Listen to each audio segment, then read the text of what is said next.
नमस्कार। स्वागत है आप सभी का मेरे चैनल में। आज मैं आप सबके समक्ष मुंशी प्रेमचंद द्वारा रचित उनकी एक और कहानी लेकर आई हूँ। कहानी का नाम है मृतक भोज। तो चलिए शुरू करते हैं। सेठ रामनाथ ने रोग शैया पर पड़े पड़े निराशापूर्ण दृष्टि से अपनी स्त्री सुशीला की ओर देखकर कहा, मैं बड़ा अभागा हूँ सुशीला। मेरे साथ तुम्हें सदैव ही दुख भोगना पड़ा। जब घर में कुछ न था तो रात दिन गृहस्थी के धंधों और बच्चों के लिए मरती थी। जब ज़रा कुछ संभला और तुम्हारे आराम करने के दिन आए तो यूँ छोड़े चले जा रहा हूँ। आज तक मुझे आशा थी पर आज वह आशा टूट गई। देखो सुशीला, रो मत। संसार में सभी मरते हैं, कोई 2 साल आगे कोई 2 साल पीछे। अब गृहस्थी का भार तुम्हारे ऊपर है। मैंने रुपए नहीं छोड़े, लेकिन जो कुछ है उससे तुम्हारा जीवन किसी तरह कट जाएगा। यह राजा क्यों रो रहा है? सुशीला ने आंसू पोंछकर कहा। जिद्दी हो गया है और क्या। आज सवेरे से रट लगाए हुए है कि मैं मोटर लूँगा। 50 रुपये से कम में आएगी मोटर?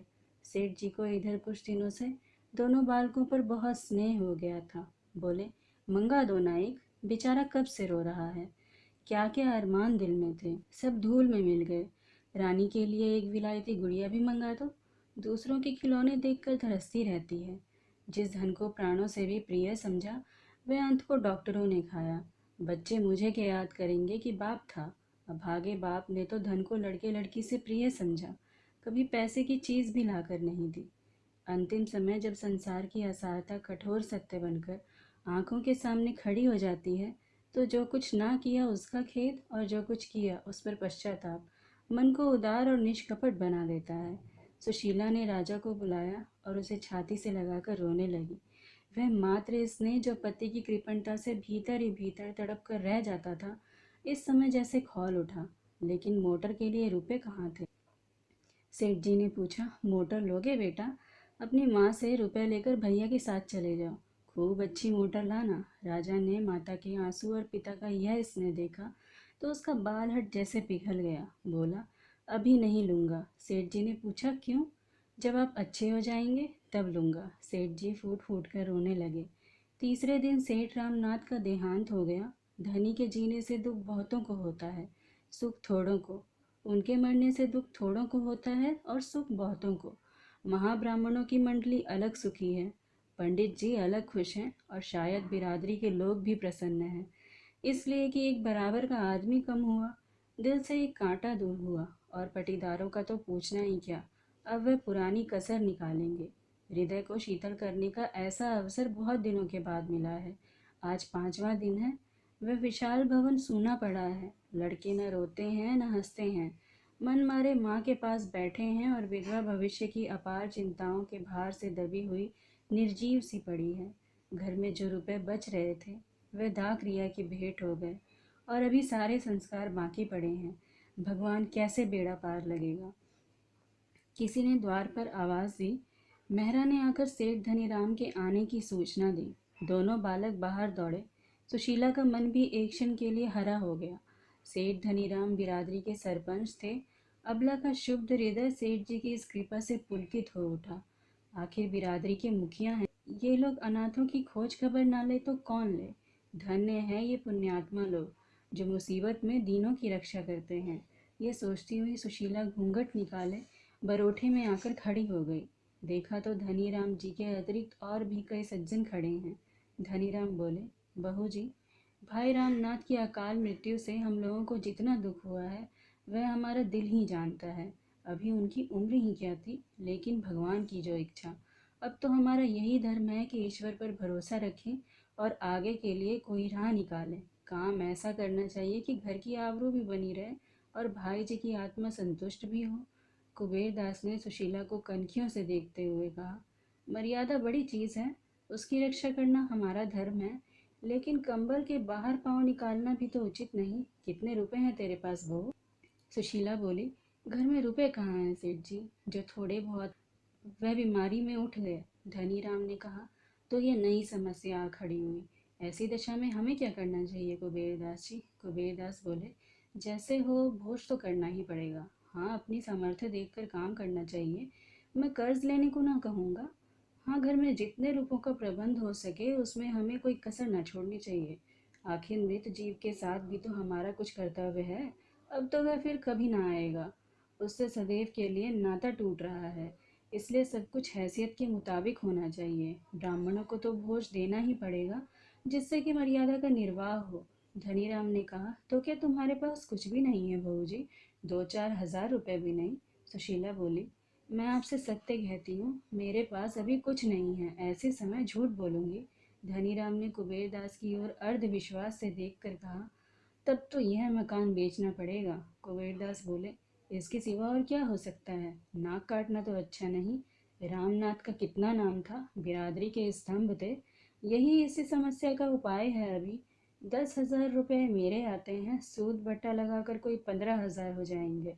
बाकी भोज में खर्च हो जाएगा। अगर कुछ बचा रहा तो बाल बच्चों के काम आ जाएगा। धनीराम ने कहा, आपके यहाँ कितने पर बंधक रखा था? कुबेरदास जी बोले, 10,000 रुपये पर रुपये सैकड़े सूद। धनीराम ने कहा, मैंने तो कुछ कम सुना है। कुबेरदास बोले, उसका तो रहन नामा रखा है, जबानी बातचीत थोड़ी ही है। मैं 2-4 हज़ार के लिए झूठ नहीं बोलूँगा। धनीराम ने कहा, अरे नहीं नहीं, ये मैं कब कहता हूँ। तो सुन लिया तूने भाई, पंचों की सलाह है कि मकान बेच दिया जाए। सुशीला का छोटा भाई संतलाल भी इसी समय आ पहुंचा।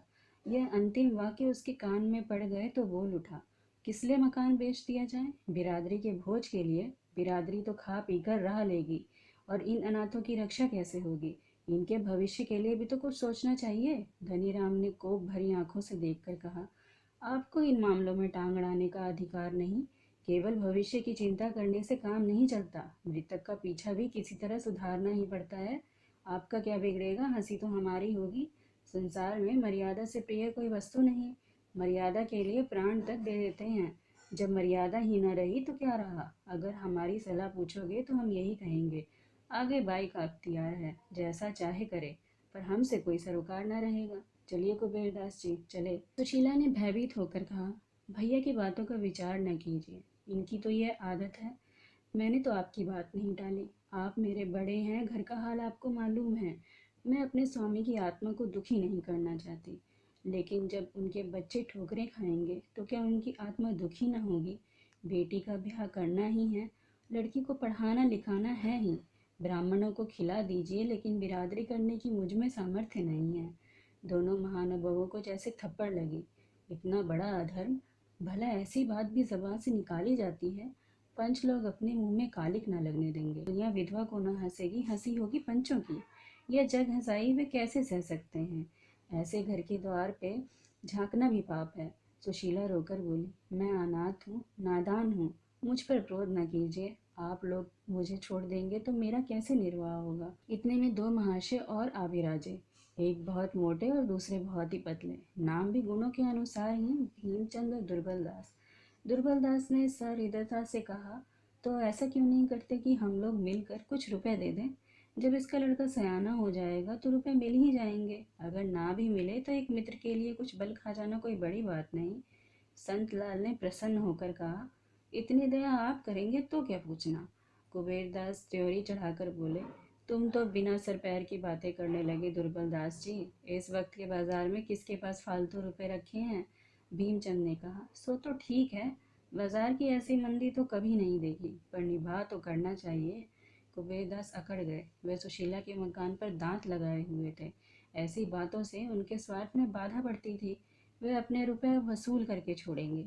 भीमचंद ने उन्हें किसी तरह सचेत किया, लेकिन भोज तो देना ही पड़ेगा। उस कर्तव्य का पालन ना करना समाज की नाक काटना है। सुशीला ने दुर्बलदास में सहृदयता का आभास देखा। उनकी ओर दीन नेत्रों से देखकर बोली, मैं आप लोगों से बाहर थोड़े ही हूँ। आप लोग मालिक हैं, जैसा उचित समझे वैसा करें। दुर्बलदास ने कहा, तेरे पास कुछ थोड़े बहुत गहने तो होंगे भाई? हाँ गहने हैं, आधे तो बीमारी में बिक गए, आधे बचे हैं। सुशीला ने सारे गहने लाकर पंचों के सामने रख दिए। पर यह तो मुश्किल से 3,000 में उठेंगे। दुर्बलदास ने पोटली को हाथ में तौलकर कहा, 3,000 को कैसे जाएंगे? मैं 3,500 दूंगा। भीमचंद ने फिर पोटली को तोल कर कहा, मेरी बोली 4,000 की है। कुबेरदास को मकान की बिक्री का प्रश्न छेड़ने का अवसर फिर मिला। 4,000 ही में क्या आता है? बिरादरी का भोज है, या दोष मिटाना है? बिरादरी में कम से कम 10,000 का खर्चा है। मकान तो निकालना ही पड़ेगा। संतलाल ने होंठ चबाकर कहा, मैं कहता हूँ, आप लोग क्या इतने निर्दयी हैं? आप लोगों को अनाथ बालकों पर भी दया नहीं आती? क्या उन्हें रास्ते का भिखारी बनाकर छोड़ेंगे? लेकिन संतलाल की फरियादी पर किसी ने ध्यान न दिया। मकान की बातचीत अब नहीं टाली जा सकती थी। बाजार मंदा है, 30,000 से ज़्यादा नहीं मिल सकते। 15,000 तो कुबेर दास के हैं, 5,000 बचेंगे, 4,000 गहनों से आ जाएंगे। इस तरह 9,000 में बड़ी किफ़ायत से ब्राह्मण भोज और बिरादरी भोज दोनों निपटा दिए जाएंगे। सुशीला ने दोनों बालकों को सामने करके करबद्ध होकर कहा, पंचों, मेरे बच्चों का मुख देखिए। मेरे घर में जो कुछ है वह आप सब ले लीजिए, लेकिन मकान छोड़ दीजिए। मुझे कहीं ठिकाना ना मिलेगा। मैं आपके पैरों पड़ती हूँ, मकान इस समय न बेचें। इस मूर्खता का क्या जवाब दिया जाए? पंच लोग तो खुद चाहते थे कि मकान न बेचना पड़े। उन्हें अनाथों से कोई दुश्मनी नहीं थी, किंतु बिरादरी का भोज और किस तरह किया जाए? अगर विधवा कम से कम 5,000 रुपये का जुगाड़ और कर दे तो मकान बच सकता है, पर वह ऐसा नहीं कर सकती, तो मकान बेचने के सिवाय और कोई उपाय नहीं। कुबेर दास ने अंत में कहा, देख भाई, बाजार की दशा इस समय खराब है। रुपए किसी से उधार नहीं मिल सकते। बाल बच्चों के भाग में लिखा होगा तो भगवान और किसी हीले देंगे। हीले रोजी बहाने मौत। बाल बच्चों की चिंता मत कर। भगवान जिसको जन्म देते हैं उसकी जीविका की जुगत भी पहले से कर देते हैं। हम तुझे समझाकर हार गए। अगर तू अब भी अपना हट न छोड़ेगी तो हम बात भी ना पूछेंगे। फिर यहाँ तेरा रहना मुश्किल हो जाएगा। शहर वाले तेरे पीछे पड़ जाएंगे। विधवा सुशीला अब और क्या करती? पंचों से लड़कर वह कैसे रह सकती थी? पानी में रहकर मगर से कौन बैर कर सकता है? घर में जाने के लिए उठी, पर वह मूर्छित होकर गिर पड़ी। अभी तक आशा संभाले हुई थी। बच्चों के पालन पोषण में वह अपना वैधव्य भूल सकती थी, पर अब तो अंधकार था चारों ओर। सेठ रामनाथ के मित्रों का उनके घर पर पूरा अधिकार था। मित्रों का अधिकार ना हो तो किसका हो? स्त्री कौन होती है? जब वह इतनी मोटी सी बात नहीं समझती कि बिरादरी करना और धूमधाम से दिल खोल कर करना लाजमी बात है, तो उससे और कुछ कहना व्यर्थ है। गहने कौन खरीदे? भीमचंद 4,000 दाम लगा चुके थे, लेकिन अब उन्हें मालूम हुआ कि उनसे बहुत भूल हुई थी। दुर्बल दास ने 3,000 लगाए थे, इसलिए सौदा इन्हीं के हाथ हुआ। इस बात पर दुर्बल दास और भीमचंद में तकरार भी हो गई, लेकिन भीमचंद को मुंह की खानी पड़ी। न्याय दुर्बल के पक्ष में था। धनीराम ने कटाक्ष किया, देखो दुर्बल दास, माल तो ले जाते हो, पर 3,000 से ज्यादा का है। मैं नीति की हत्या न होने दूंगा। कुबेर दास बोले, अजय तो घर में ही तो है, कहीं बाहर तो नहीं गया। एक दिन मित्रों की दावत हो जाएगी। इस पर चारों महानुभाव हंसे। इस काम से फुर्सत पाकर अब मकान का प्रश्न उठा। कुबेरदास 30,000 रुपये देने को तैयार थे, पर कानूनी कार्रवाई किए बिना संदेह की गुंजाइश थी। यह गुंजाइश क्यों कर रखी जाए? एक दलाल बुलाया गया। नाटा सा आदमी था, पोपला मुंह, कोई 50 की अवस्था। नाम था चोखेलाल। कुबेरदास ने कहा, चोखेलाल से हमारी 30 साल की दोस्ती है। आदमी क्या रतन है। भीमचंद बोले, देखो चोखेलाल, हमें यह मकान बेचना है, इसके लिए कोई अच्छा ग्राहक लाओ। तुम्हारी दलाली पक्की। कुबेरदास बोले, बाजार का हाल अच्छा नहीं है, लेकिन फिर भी हमें यह देखना तो पड़ेगा कि रामनाथ के बाल बच्चों को टोटा ना हो। फिर कुबेरदास चोखेलाल के कान में फुसफुसाते हुए कहते हैं, 30 से आगे ना जाना। भीमचंद बोले, देखिए कुबेरदास जी, यह अच्छी बात नहीं है। कुबेरदास ने बोला, तो मैं क्या कह रहा हूँ? मैं तो यही कह रहा था कि अच्छे दाम लगवाना। चोखेलाल ने कहा, आप लोगों को मुझसे यह कहने की ज़रूरत नहीं। मैं अपना धर्म समझता हूँ। रामनाथ जी मेरे भी मित्र थे। मुझे यह भी मालूम है कि इस मकान को बनवाने में 1 लाख से कम की एक पाई नहीं लगी। लेकिन बाजार का हाल क्या आप लोगों से छिपा है? इस समय इसके 25,000 से ज़्यादा नहीं मिल सकते। सुबीते से तो कोई ग्राहक के 10-5 हज़ार और मिल जाएंगे, लेकिन इस समय तो कोई ग्राहक भी मुश्किल से मिलेगा। लो दही और लाओ दही की बात है। धनीराम ने कहा, 25,000 तो बहुत कम है भाई, और ना सही तो 30,000 रुपये करा दो। चोखेलाल बोले, 30 क्या, मैं तो 40 भी करा दूं, पर कोई ग्राहक तो मिले। आप लोग कहते हैं तो मैं 30,000 रुपये की बातचीत करूंगा। धनीराम ने कहा, जब 30,000 में ही देना है तो कुबेरदास जी क्यों ना ले लें? इतना सस्ता माल दूसरों को क्यों दिया जाए? कुबेरदास जी बोले, आप सब लोगों की राय हो तो ऐसा ही कर लिया जाए। धनीराम ने हाँ हाँ करके हामी भर दी। भीमचंद मन में ऐंठ कर रह गए, यह सौदा भी पक्का हो गया। आज ही वकील ने बैनामा लिखा, तुरंत रजिस्ट्री भी हो गई। सुशीला के सामने बैनामा लाया गया तो उसने एक ठंडी सांस ली और सजल नेत्रों से उस पर हस्ताक्षर कर दिए। अब उसे उसके सिवा और कहीं शरण नहीं है। बेवफा मित्र की भांति यह घर भी सुख के दिनों में साथ देकर दुख के दिनों में उसका साथ छोड़ रहा है। पंच लोग सुशीला के आंगन में बैठे बिरादरी के रुके लिख रहे हैं और अनाथ विधवा ऊपर झरोकर पर बैठी भाग्य को रो रही है। इधर रुका तैयार हुआ, उधर विधवा की आंखों से आंसू की बूंदें निकलकर रुके पर गिर। धनीराम ने ऊपर देखकर कहा, पानी का छींटा कहाँ से आया? संतलाल बोले, बाई बैठी रो रही है, उसने रुके पर अपने रक्त के आंसुओं की मुहर लगा दी है। धनीराम ने ऊंचे स्वर में कहा, अरे तू रो क्यों रही है भाई? यह रोने का समय नहीं है। तुझे तो प्रसन्न होना चाहिए कि पंच लोग तेरे घर में आज ये शुभ कार्य करने के लिए जमा है। जिस पति के साथ तूने इतने दिनों भोग विलास किया, उसी का पीछा सुधारने में तो तू दुखी मानती है। बिरादरी में रुका फिरा, इधर 3-4 दिन पंचों ने भोज की तैयारियों में बिताए। घी धनीराम जी की आड़त से आया, मैदा चीनी की आड़त भी उन्हीं की थी। 5वें दिन प्रातःकाल ब्राह्मण भोज हुआ। संध्या समय बिरादरी का ज्योनार। सुशीला के द्वार पर बग्घियों और मोटरों की कतारें खड़ी थी। भीतर मेहमानों की पंगति थी। आंगन, बैठक, दलान, बरोठा, ऊपर की छत, नीचे ऊपर मेहमानों से भरा हुआ था। लोग भोजन करते थे और पंचों को सराहते थे। खर्च तो सभी करते हैं, पर इंतज़ाम का सलीका चाहिए। ऐसे स्वादिष्ट पदार्थ बहुत कम खाने को मिलते हैं। सेठ चंपाराम के भोज के बाद ऐसा भोज रामनाथ जी का हुआ है। अमृतियाँ कैसी कुरकुरी हैं, रसगुल्ले मेवों से भरी हैं और सारा श्रेय पंचों को है। धनीराम ने नम्रता से कहा, आप भाइयों की दया है जो ऐसा कहते हो। रामनाथ से भाईचारे का व्यवहार था, हम न करते तो कौन करता। 4 दिन से सोना नसीब नहीं हुआ। आप धन्य हैं, मित्र हो तो ऐसे हो। क्या बात है, आपने रामनाथ जी का नाम रख लिया। बिरादरी यही खाना खिलाना देखती है, रोकर देखने नहीं आती। मेहमान लोग बखान कर माल उड़ा रहे थे और उधर कोठरी में बैठी हुई सुशीला सोच रही थी, संसार में ऐसे स्वार्थी लोग हैं। सारा संसार स्वार्थ में हो गया है। सब पेटों पर हाथ फेर फेर कर भोजन कर रहे हैं। कोई इतना भी नहीं पूछता कि अनाथों के लिए कुछ बचा या नहीं। 1 महीना गुजर गया, सुशीला को एक एक पैसे की तंगी हो रही थी। नगद था ही नहीं, गहने निकल ही गए थे।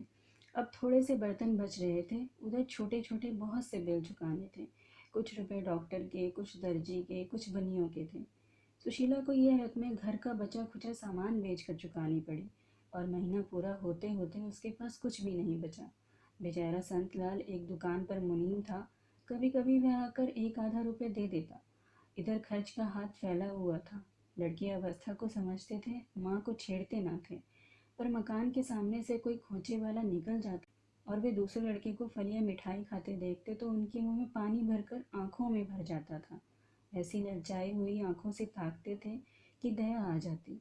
वही बच्चे जो थोड़े दिन पहले मेवे मिठाई की ओर ताकते न थे, अब एक एक पैसे की चीज़ को तरसते थे। वही सज्जन जिन्होंने बिरादरी का भोज करवाया था, अब घर के सामने से निकल जाते पर कोई झांकता न था। शाम हो गई थी। सुशीला चूल्हा जलाए रोटियां सेक रही थी और दोनों बालक चूल्हे के पास रोटियों को क्षुधित नेत्रों से देख रहे थे। चूल्हे के दूसरे एले पर दाल थी। दाल के पकने का इंतजार था। लड़की 11 साल की थी, लड़का 8 साल का। मोहन अधीर होकर बोला, माँ मुझे रोकी रोटियां ही दे दो, बड़ी भूख लगी है। सुशीला बोली, अभी दाल कच्ची है बेटा। रेवती ने कहा, मेरे पास एक पैसा है, मैं उसकी दही लिए आती हूँ। सुशीला बोली, तूने पैसा कहाँ पाया? रेवती ने कहा, मुझे कल अपनी गुड़ियों की पिटारी में मिल गया था। सुशीला ने कहा, जा लेकिन जल्दी आना। रेवती दौड़कर बाहर गई और थोड़ी देर में एक पत्ते पर जरा सा दही ले आई। माँ ने रोटी सेक कर दी, दही से खाने लगा। आम लड़कों की भांति वह भी स्वार्थी था, बहन से पूछा भी नहीं। सुशीला ने कड़ी आंखों से देखकर कहा, बहन को भी दे दे, अकेला ही खा जाएगा।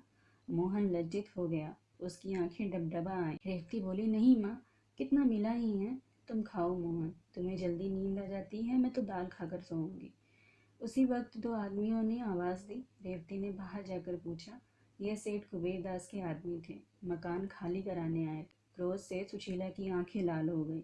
बरोठे में आकर कहा, अभी मेरे पति को पीछे हुए महीना भी नहीं हुआ और मकान खाली कराने की धुन सवार हो गई। मेरा 50,000 का घर 30,000 में ले लिया, 5,000 सूद के उड़ाए, फिर भी तस्कीन नहीं होती। कह दो अभी मैं मकान खाली नहीं करूँगी।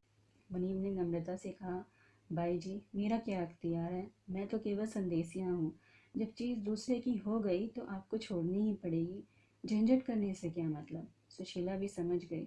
ठीक ही कहता है, गाय हत्या के बल के कितने दिन चलेगी। नर्म होकर बोली, सेठ जी से कहो मुझे 10-5 दिन की मोहलत दे। लेकिन नहीं, कुछ मत कहो। क्यों 10-5 दिन के लिए भी किसी का एहसान लो। मेरे भाग्य में इस घर में रहना लिखा होता तो निकलती ही क्यों। मुनीम ने पूछा, तो कल सवेरे तक खाली हो जाएगा। सुशीला बोली, हाँ हाँ कहती तो हूँ, लेकिन सवेरे तक क्यों। मैं अभी खाली किए देती हूँ, मेरे पास कौन सा बड़ा सामान ही है। तुम्हारे सेठ जी का रात भर का किराया मारा जाएगा। जाकर ताला वाला लाओ या लाए हो। मुनीम ने कहा, ऐसी क्या जल्दी है भाई, कल सावधानी से खाली कर दीजिएगा। सुशीला बोली, कल का झगड़ा क्या रखूं मुनीम जी, आप जाइए ताला लाकर डाल दीजिए। ये कहते हुए सुशीला अंदर गई, बच्चों को भोजन कराया। एक रोटी आप किसी तरह निकली, बर्तन धोए, फिर एक एक करके सामान मंगवाकर सामान लादा और भारी हृदय से उस घर से हमेशा के लिए विदा हो गई। जिस वक्त यह घर बनवाया था मन में कितनी उमंगें थी। इसके प्रवेश में कई हजार ब्राह्मणों का भोज हुआ था। सुशीला को इतनी दौड़ धूप करनी पड़ी थी कि वह महीने भर बीमार रही थी। इसी घर में उसके 2 लड़के मरे थे, यहीं उसका पति मरा था। मरने वालों के इस मृत्यु ने उसकी एक एक ईंट को पवित्र कर दिया था। एक एक पत्थर मानो उसके हर्ष में खुशी और उसके शोक में दुखी होता था। वह घर आज उससे छूटा जा रहा है। उसने रात एक पड़ोसी के घर में काटी और दूसरे दिन 10 रुपये महीने पर एक गली में दूसरा मकान ले लिया। पर नए कमरे में इन अनाथों ने 3 महीने जिस कष्ट से काटे, वह समझने वाला ही समझ सकता है। भला हो बेचारे संत लाल का, वह 10-5 रुपए से मदद कर दिया करता था। अगर सुशीला दरिद्र घर की होती तो पिसाई करती, कपड़े सीती, किसी के घर में टहल करती, पर जिन कामों को बिरादरी नीचा समझती है उनका सहारा कैसे लेती। नहीं तो लोग कहते ये सेठ रामनाथ की स्त्री है, उस नाम की भी लाज नहीं रखी। समाज के चक्रव्यूह से किसी तरह तो छुटकारा नहीं होता। लड़की के 1-2 गहने बच रहे थे, वह भी बिक गए। जब रोटियों के ही लाले थे तो घर का किराया कहाँ से आता। 3 महीने बाद घर का मालिक, जो उसी बिरादरी का एक प्रतिष्ठित व्यक्ति था और जिसने मृतक भोज में खूब बढ़ बढ़कर हाथ मारे थे, अधीर हो उठा। बेचारा कितना धैर्य रखता। 30 रुपए का मामला है, रुपया 8 आने की बात नहीं है, इतनी बड़ी रकम नहीं छोड़ी जाती।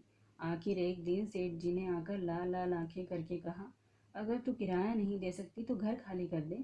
मैंने बिरादरी के नाते इतनी मुरव्वत की, अब किसी तरह काम नहीं चल सकता। सुशीला बोली, सेठ जी मेरे पास रुपए होते तो पहले आपका किराया देकर तब पानी पीती। आपने इतनी मुरव्वत की, इसके लिए मेरा सर आपके चरणों पर है। लेकिन अभी मैं बिल्कुल खाली हाथ हूँ। यह समझ लीजिए कि एक भाई के बाल बच्चों की परवरिश कर रहे हैं, और क्या कहूँ। सेठ जी बोले, चल चल, इस तरह की बातें बहुत सुन चुका। बिरादरी का आदमी है तो उसे चूस लो। कोई मुसलमान होता तो उसे चुपके से महीने महीने दे देती, नहीं तो उसने निकाल बाहर किया होता। मैं बिरादरी का हूँ, इसलिए मुझे किराया देने की दरकार नहीं। मुझे मांगना ही नहीं चाहिए, यही तो बिरादरी के साथ करना चाहिए। इसी समय रेवती भी आकर खड़ी हो गई।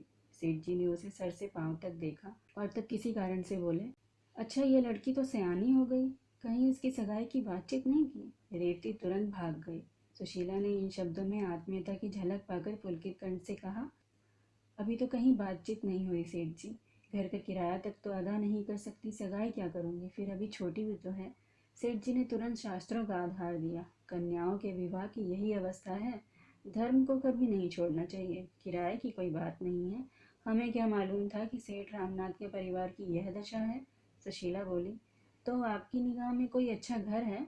यह तो आप जानते ही हैं, मेरे पास लेने देने को कुछ नहीं है। झाबरमल, जो इन सेठ जी का नाम था, बोले, लेने देने का कोई झगड़ा नहीं होगा बाई जी। ऐसा घर है कि लड़की आजीवन सुखी रहेगी, लड़का भी उसके साथ रह सकता है। कुल का सच्चा, हर तरह से संपन्न परिवार है। हाँ, वह दोहाजू है। सुशीला बोली, उम्र अच्छी होनी चाहिए, दोहाजू होने से क्या होता है। झाबरमल बोली, कुछ ज़्यादा नहीं, अभी 40वां ही साल है उसका, पर देखने में अच्छा रिष्ट पुष्ट है।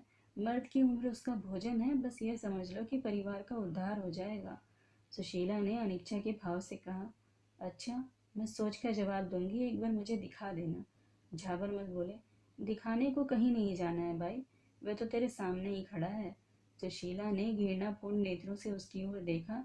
इस 50 साल की बूढ़े की यह हवस, छाती का मांस लटक कर नाभि तक आ पहुंचा है, फिर भी विवाह की धुन सवार है। ये दुष्ट समझता है कि लालच में आकर मैं अपनी लड़की इसके गले बांध दूंगी, वह अपनी बेटी को आजीवन कंवारी रखेगी। पर ऐसे मृतक से उसका विवाह करके उसका जीवन नष्ट ना करेगी। पर उसने अपने क्रोध को शांत किया। समय का फेर है, नहीं तो ऐसों को उससे ऐसा प्रस्ताव करने का साहस ही क्यों होता। बोली, आपकी इस कृपा के लिए आपको धन्यवाद देती हूँ सेठ जी, पर मैं कन्या का विवाह आपसे नहीं कर सकती। झाबरमल बोले, तो और क्या तू समझती है कि तेरी कन्या के लिए बिरादरी में कोई कुमार मिल जाएगा? सुशीला बोली, मेरी लड़की कंवारी ही रहेगी। झाबरमल ने कहा, और रामनाथ जी के नाम को कलंकित करेगी। सुशीला ने कहा, तुम्हें मुझसे ऐसी बात करते लाज नहीं आती? नाम के लिए घर खोया, संपत्ति खोई, पर कन्या कुएं में नहीं डुबा सकती। झाबरमल ने कहा, तो मेरा किराया दे दे।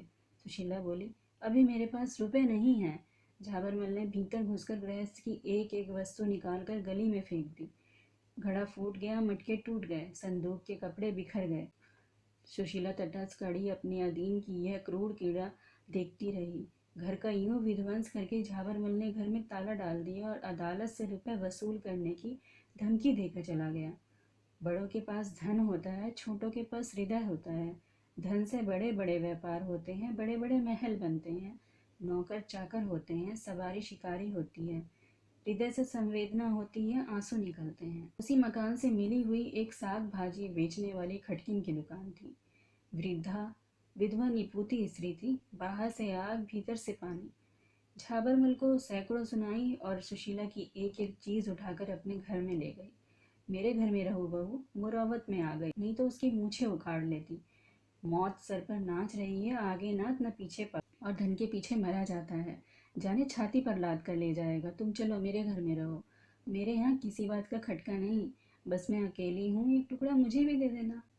सुशीला ने डरते डरते कहा, माता, मेरे पास शेर भर आटे के सिवा और कुछ नहीं है, मैं तुम्हें किराया कहाँ से दूंगी? बुढ़िया ने कहा, मैं झाबरमल नहीं हूँ बहू, न कुबेरदास हूँ। मैं तो समझती हूँ जिंदगी में सुख भी है, दुख भी है। सुख में इतराओ मत और दुख में घबराओ मत। तुम्ही से 4 पैसे कमाकर अपना पेट पालती हूँ। तुम्हें उस दिन भी देखा था जब तुम महल में रहती थी, और आज भी देख रही हूँ जब तुम अनाथ हो। जो मिजाज तब था वही अब है। मेरे धन्य भाग कि तुम मेरे घर में आओ। मेरी आंखें फूटी हैं जो तुमसे किराया मांगने आऊंगी। इन सांत्वना से भरे हुए सरल शब्दों ने सुशीला के हृदय का बोझ हल्का कर दिया। उसने देखा, सच्ची सज्जनता भी दरिद्रों और नीचों के पास ही रहती है। बड़ों की दया भी होती है अहंकार का दूसरा रूप। इस खटकिन के साथ रहते हुए सुशीला को 6 महीने हो गए थे। सुशीला का उससे दिन दिन स्नेह बढ़ता जाता था। वह जो कुछ पाती लाकर सुशीला के हाथ में रख देती। दोनों बालक उसकी 2 आंखें थी। मजाल न थी कि पड़ोस का कोई आदमी उन्हें कड़ी आंखों से देख ले। बुढ़िया दुनिया सर पर उठा ले। तंतलाल हर महीने कुछ न कुछ दे दिया करता था, इससे दाल रोटी चली जाती थी। कार्तिक का महीना था, बुखार का प्रकोप हो रहा था। मोहन एक दिन खेलता कूदता बीमार पड़ गया और 3 दिन तक अचेत पड़ा रहा। बुखार इतना जोर का था कि पास खड़े रहने से लपटें निकलती थी। बुढ़िया ओझे सयानों के पास दौड़ती फिरती थी, पर बुखार उतरने का नाम न लेता था। सुशीला को भय हो गया था, कहीं टाइफाइड तो नहीं, इससे उसके प्राण सूखे जा रहे थे। चौथे दिन उसने रेवती से कहा, बेटी तूने बड़े पंछी का घर तो देखा है, जाकर उनसे कह कि भैया बीमार हैं, डॉक्टर को भेज दें।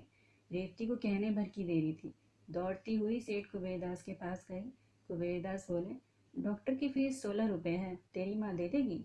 रेवती ने निराश होकर कहा, माँ के पास रुपए कहाँ हैं सेठ जी? तो फिर किस मुंह से मेरे डॉक्टर को बुलाती है? तेरा मामा कहाँ है, उनसे जाकर कह सेवा समिति से कोई डॉक्टर बुला ले जाएं, नहीं तो खैराती अस्पताल में क्यों नहीं लड़के को ले जाती? यह अब भी वही पुरानी बू समाई हुई है। कैसी मूर्ख स्त्री है, घर में टका नहीं और डॉक्टर का हुक्म लगा दिया। समझती होगी फीस पंच जी दे देंगे। पंच जी क्यों फीस दें? बिरादरी का धन धर्म कार्य के लिए है, यूं उड़ाने के लिए नहीं है। रेवती माँ के पास लौटी, पर जो कुछ सुना था वह उससे ना कह सकी। घाव पर नमक क्यों छिड़के? बहाना कर सुशीला ने कहा, तो मुनीम से क्यों नहीं कहा? यहाँ कोई मिठाई खाया जाता था जो दौड़ी चली आई। इसी वक्त संतलाल एक वैद्य जी को लेकर आ पहुंचा। वैद्य भी एक दिन आकर दूसरे दिन ना लौटे। सेवा समिति के डॉक्टर भी 2 दिन बड़ी मिन्नतों से आए, फिर उन्हें भी अवकाश न रहा और मोहन की दशा दिनों दिन बिगड़ती जाती थी। महीना बीत गया, पर बुखार ऐसा चढ़ा कि एक क्षण के लिए भी ना उतरा। उसका चेहरा इतना सूख गया था कि देखकर दया आ जाती थी। ना कुछ बोलता ना कहता, यहाँ तक कि करवटें भी ना बदल सकता था। पड़े पड़े शरीर की खाल फट गई थी, सिर के बाल गिर गए थे, हाथ पांव लकड़ी हो गए। संतलाल काम से छुट्टी पाता तो आ जाता, पर इससे क्या होता, तीमारदारी दवा तो नहीं है। एक दिन संध्या समय उसके हाथ ठंडे हो गए। माँ के प्राण पहले से ही सूखे हुए थे। यह हाल देखकर रोने पीटने लगी। मिन्नतें तो बहुत हो चुकी थी। रोती हुई मोहन की खाट के साथ फेरे करके हाथ बांधकर बोली, भगवान, यह मेरी जन्म की कमाई है। अपना सर्वस्व खोकर भी बालक को छाती से लगाए हुए संतुष्ट थी, लेकिन यह चोट नहीं सही जाएगी। तुम इसे अच्छा कर दो, इसके बदले मुझे उठा लो भगवान। बस मैं यही दया चाहती हूँ तुमसे। संसार के रहस्य को कौन समझ सकता है। क्या हम में से बहुतों को यह अनुभव नहीं कि जिस दिन हमने कोई बेईमानी करके कुछ रकम उड़ाई, उसके दूसरे दिन ही उस रकम का दुगना नुकसान हो गया। सुशीला को उसी दिन रात को बुखार आ गया और उसी दिन मोहन का बुखार उतर गया। बच्चे की सेवा में आधी हो गई थी। इस बीमारी ने ऐसा पकड़ा कि फिर न छोड़ा। मालूम नहीं देवता बैठे सुन रहे थे या क्या। उसकी याचना अक्षरश पूरी हुई। 15वें दिन मोहन चारपाई से उठकर माँ के पास आया और उसकी छाती पर सर रखकर रोने लगा। माता ने उसके गले में बाहें डालकर उसे छाती से लगा लिया और बोली, क्यों रोते हो बेटा, मैं अच्छी हो जाऊंगी। अब मुझे क्या चिंता, भगवान पालने वाले हैं, वही तुम्हारे रक्षक हैं और वही तुम्हारे पिता हैं। अब मैं सब तरफ से निश्चिंत हूँ, जल्दी अच्छी हो जाऊंगी। मोहन बोला, जिया तो कहती है माँ अब अच्छी ना होंगी। सुशीला ने बालक का चुंबन लेकर कहा, जिया पगली है, उसे कहने दो। मैं तुम्हें छोड़कर कहीं नहीं जाऊंगी। मैं सदा तुम्हारे साथ रहूंगी। हाँ, जिस दिन तुम कोई अपराध करोगे, किसी की कोई चीज़ उठा लोगे, उस दिन मैं मर जाऊंगी। मोहन ने प्रसन्न होकर कहा, तो तुम मेरे पास से कभी नहीं जाओगी माँ। सुशीला ने कहा, कभी नहीं बेटा, कभी नहीं। उस रात को दुख और विपत्ति की मारी हुई यह अनाथ विधवा दोनों अनाथ बालकों को भगवान पर छोड़कर परलोक सिधार गई। इस घटना को 3 साल हो गए हैं। मोहन और रेवती दोनों उसी वृद्धा के पास रहते हैं। बुढ़िया माँ तो नहीं है, लेकिन माँ से बढ़कर है। रोज मोहन को रात की रखी रोटियां खिलाकर गुरुजी की पाठशाला में पहुंचा आती है और छुट्टी के समय जाकर लिवा भी आती है। रेवती का अब 14वां साल है। वह घर का सारा काम पीसना, कूटना, चौका बर्तन झाड़ू बहारू करती है। बुढ़िया सौदा बेचने चली जाती है तो वह दुकान पर भी आ बैठती है। एक दिन बड़े पंच सेठ कुबेरदास ने उसे बुला भेजा और बोले, तुझे दुकान पर बैठकर शर्म नहीं आती? सारी बिरादरी की नाक कटा रखी है। खबरदार जो कल से दुकान पर बैठी। मैंने तेरे शादी के लिए झाबरमल जी को पक्का कर लिया है। सेठानी ने समर्थन करते हुए कहा, तू अब सयानी हुई बेटी, अब तेरा इस तरह दुकान पर बैठना अच्छा नहीं। लोग तरह तरह की बातें करने लगते हैं। सेठ झाबरमल तो राजी ही ना होते थे। हमने बहुत कह सुनकर राजी किया है। बस समझ ले कि तू रानी हो जाएगी। लाखों की संपत्तियां उनकी, लाखों की। तेरे धन्य भाग की ऐसा वर मिला। तेरा छोटा भाई भी है, उसको भी कोई दुकान करा दी जाएगी। रेवती ने लज्जित होकर कहा, मैं क्या जानूं, आप मामा से कहें।